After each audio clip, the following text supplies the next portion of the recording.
What's up guys? Sa video na ito, ituturo ko sa inyo kung ano nga ba ang time deposit at tuturuan ko kayo kung paano i-set up ang inyong time deposit sa Merrybank.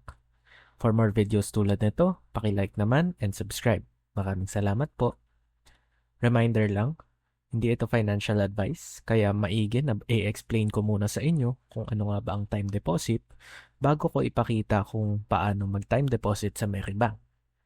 Ano nga ba ang time deposit? Ang time deposit ay isang account kung saan magde-deposit ka ng fixed amount of money for a fixed amount of time, tapos i-offer ito ng banks for higher interest rates kung ikukumpara natin sa standard rates nila. Kailangan din pala nating tandaan na hindi ito pwedeng withdrawin, or kung withdrawin nyo man is mawawala yung makukuha nyong interest or minsan may penalty pa. Ito example lang Deposit tayo ng principal, tas ilalak siya for 3 months.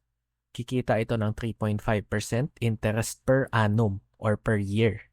Hindi ito interest within the 3 months na nakalock yung pera. May calculations pa yan na ipapakita ko mamaya.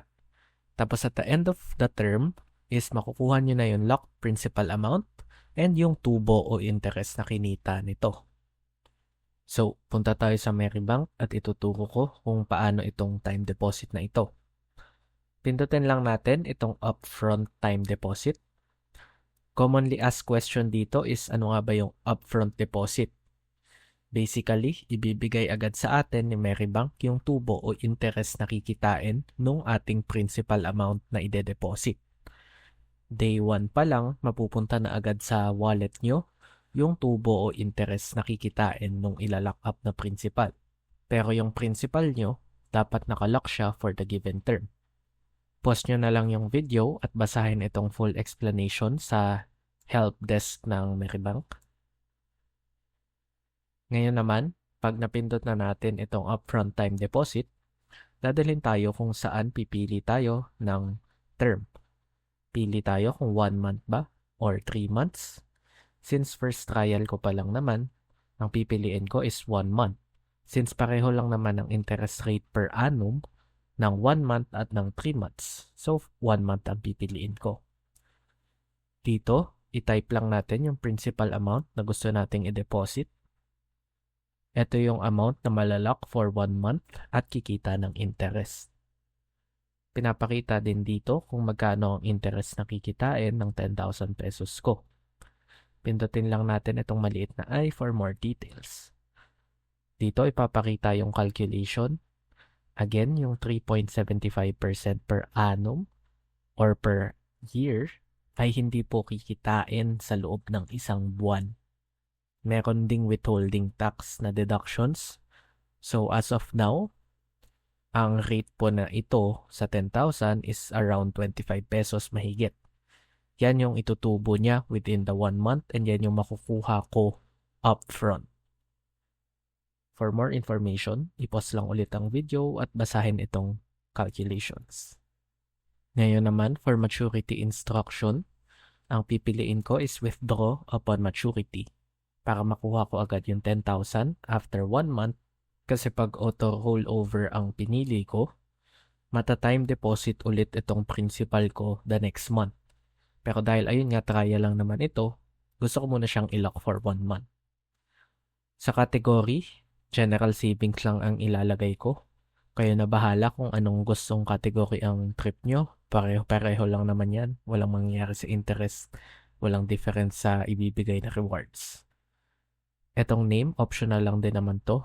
Trial na lang ang ilalagay ko.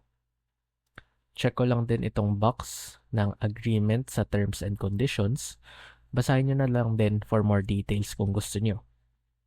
Tapos pindutin ang deposit.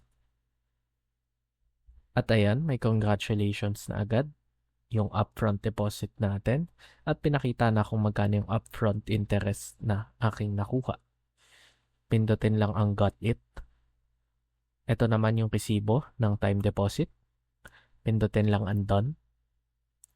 Pindutin natin itong deposit. Tapos itong trial.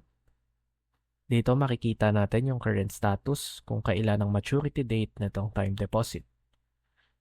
Dito rin pwede nating i-terminate yung time deposit natin. Ibig sabihin nito is babalik sa atin yung 10,000 na dineposit. Pero mawawala or may bawas yung interest na binigay sa atin. And yes, upfront siya. Pag nag-back tayo papunta sa wallet natin, makikita na natin dito yung 25.48 pesos na nadagdag. Binayaran na agad ni Marybank yung interest kahit hindi pa tapos yung time deposit.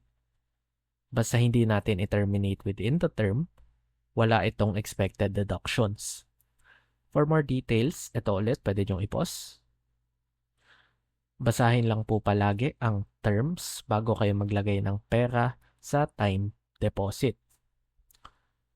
Finally, huwag po tayong maglagay dito ng pera na pang emergency funds natin.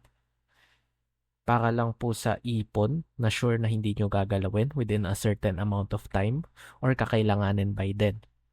Kung emergency money yan, mataas naman yung base interest ni Marybank na 3.25% per annum. Hindi na worth it yung dagdag pang 0.5% interest kung emergency money ang nilalaro nyo. Ayun lang naman ang all about time deposit. Sana nakatulong ang tutorial na ito.